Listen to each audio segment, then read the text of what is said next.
नमस्ते दोस्तों, जय श्री श्याम। आप सभी कैसे हो? आशा करती हूँ कि आप बहुत अच्छे होंगे। चलिए, आज मैं आपको पाप मोचनी एकादशी व्रत की कथा, विधि और सब कुछ बताने वाली हूँ। ध्यान से सुनना।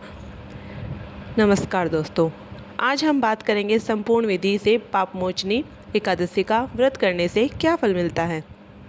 हिंदू धर्म में एकादशी का व्रत बहुत पवित्र माना जाता है और यह व्रत भगवान विष्णु को समर्पित होता है।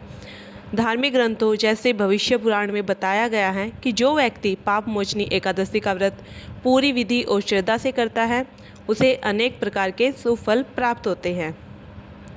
इस व्रत का सबसे बड़ा फल यह है कि मनुष्य के पुराने से पुराने पाप भी नष्ट हो जाते हैं। इसी कारण इसे पाप मोचनी कहा गया है, यानी पापों से मुक्त करने वाली एकादशी कहा गया है।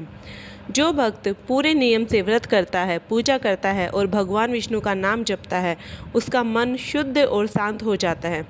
कहा जाता है कि इस व्रत के प्रभाव से जीवन की कई परेशानियां, कष्ट और नकारात्मक प्रभाव धीरे धीरे समाप्त होने लगते हैं।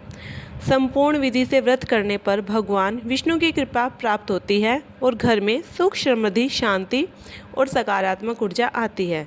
धार्मिक मान्यता के अनुसार जो व्यक्ति श्रद्धा से पाप मोचनी एकादशी का व्रत करता है, उसे अंत में मोक्ष की प्राप्ति होती है और भगवान विष्णु के धाम में स्थान मिलता है। इसलिए कहा जाता है कि अगर कोई व्यक्ति श्रद्धा, नियम और भक्ति के साथ पाप मोचनी एकादशी की संपूर्ण विधि से पूजा और व्रत करता है, तो उसके पाप नष्ट होते हैं और उसे भगवान विष्णु की विशेष कृपा प्राप्त होती है।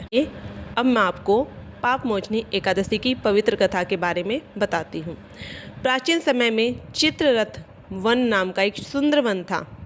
उस वन में एक महान तपस्वी रहते थे जिनका नाम ऋषि मेधावी था।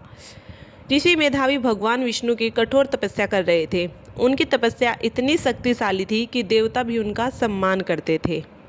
उसी समय स्वर्ग की एक सुंदर अप्सरा मंजूदोसा उस वन से आई और वह बहुत सुंदर थी और बहुत मधुर गाती थी।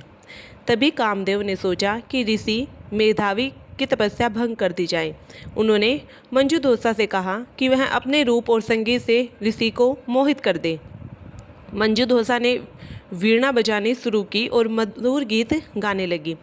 उसके रूप और संगीत से ऋषि मेधावी का मन विचलित हो गया और उनकी तपस्या भंग हो गई। धीरे धीरे ऋषि मेधावी और मंजूदोसा साथ रहने लगे। उन्हें यह नहीं पता चला कि कई वर्ष बीत गए। ऋषि को लगा जैसे केवल कुछ ही दिन बीते हों। एक दिन मंजूदोसा ने ऋषि से कहा कि अब वह स्वर्ग वापस जाना चाहती है।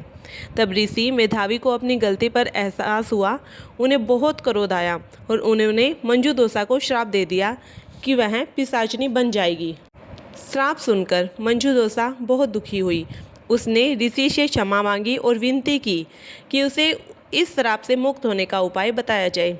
ऋषि मेधावी ने क्रोध शांत किया और उन्होंने कहा कि यदि तुम श्रद्धा से पाप मोचनी एकादशी का व्रत करोगी तो तुम्हें उस श्राप से मुक्ति मिल जाएगी। मंजूदोसा ने पूरी श्रद्धा और नियम से पाप मोचनी एकादशी का व्रत किया।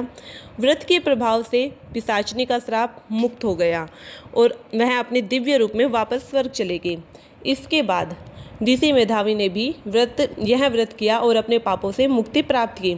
इस प्रकार कहा जाता है कि जो भी श्रद्धा और भक्ति से पाप मोचनी एकादशी का व्रत करता है, उसके सभी पाप नष्ट हो जाते हैं और उसे भगवान विष्णु की कृपा प्राप्त होती है।